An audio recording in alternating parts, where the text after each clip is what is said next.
Hey everybody, welcome back to another episode of the First World War. I'm Mike B, and today we're going to be talking about something that's very American, and it started during the First World War, and a lot of people are pretty unfamiliar with the fact that it did.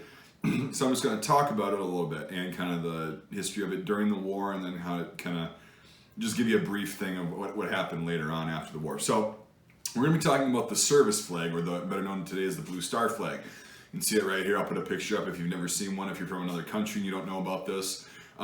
So in World War I, there was a lot of people who were mobilized very quickly and rapidly, and were actually in country pretty quickly for even back then standards, especially from the U.S. going over there. So this is from bluestarmothers.org. This is the information. It's about the service flag. You can go on that website and check that out if you don't know about it.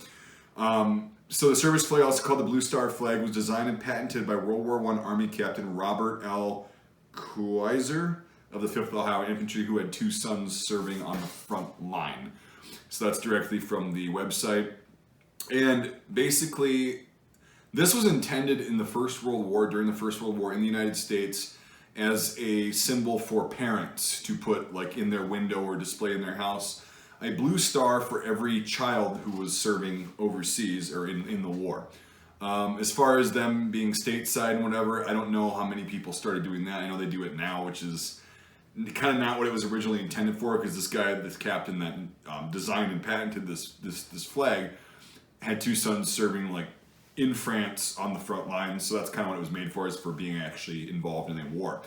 Now, with that, President Wilson in 1918 decided that he was going to authorize a gold star for what's called a mourning band that mothers would wear if their child died in a war, and basically what happened was a service flag that showed that you had one star for every child serving overseas. So if you had 5 children, which in World War II, the Sullivan brothers, that's a pretty good example, they had 5 blue stars for when they were over there, and then they ended up with 5 gold stars. Now the gold star is supposed to be sewn, it's supposed to be a little bit smaller than the blue star, and it's supposed to be sewn over the blue star to show that your child is dead or was killed in action or dead as a result of the war. And they also, the stars go on top, so in each subsequent order, say you've got 4 blue stars, the gold stars start at the top and they start working their way down. It's pretty sad, it's pretty dark. So if you see a license plate that says like Gold Star Family or something like that, you know that they lost somebody in a conflict.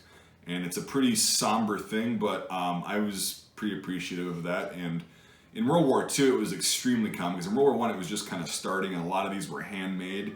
And then when they started actually being produced, and they were also handmade still, because that's when people still did things like that.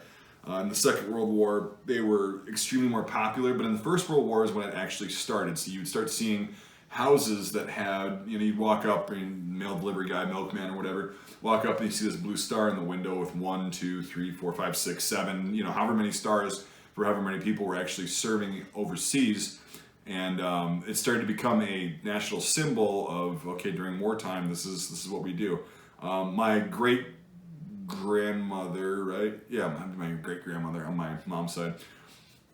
She had 1, 2, 3, 4, 5 stars as well. She had to make that. She had 5 stars. She had 5 sons serving. One was stateside, but she still put a star up for him. So that's been going on for a while now that I think of it.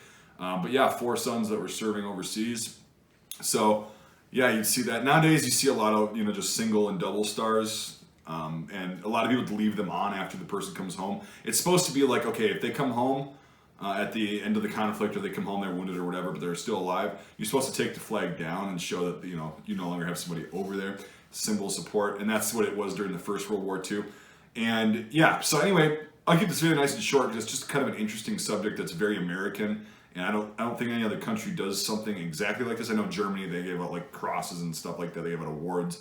But the Americans, actually, the Homefront's always affected. So even though the fighting's not going on here, it's always affected. So we just kind of did something like this to show that, yeah, hey, people know, and they're got people over there that's affecting us. So anyway, thanks for watching, everybody. If you got any questions, I'll try to answer. bluestarmothers.org is a really good site, and a lot of good information on there about this, and a pretty cool organization, actually.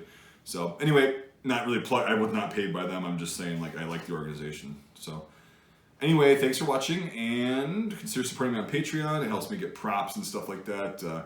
I should have gotten my blue star flag from when I was deployed, but I don't know where the hell it is. It's been down for many years because I came back. It wasn't left up like a lot of people do. But anyway, yeah, thanks for watching, everybody. Consider supporting me on Patreon because then I can buy props and stuff like that flag. Or honestly, I wouldn't buy one of these flags for this video, but like I get helmets and hats and stuff and equipment, web gear, weapons, etc., to teach you about tangible history for the First World War. This, like I said, this is a very American video. I'll be getting into other videos for other countries at a later point when I get some more props. So thanks for watching, everybody, and we'll see you on the next video.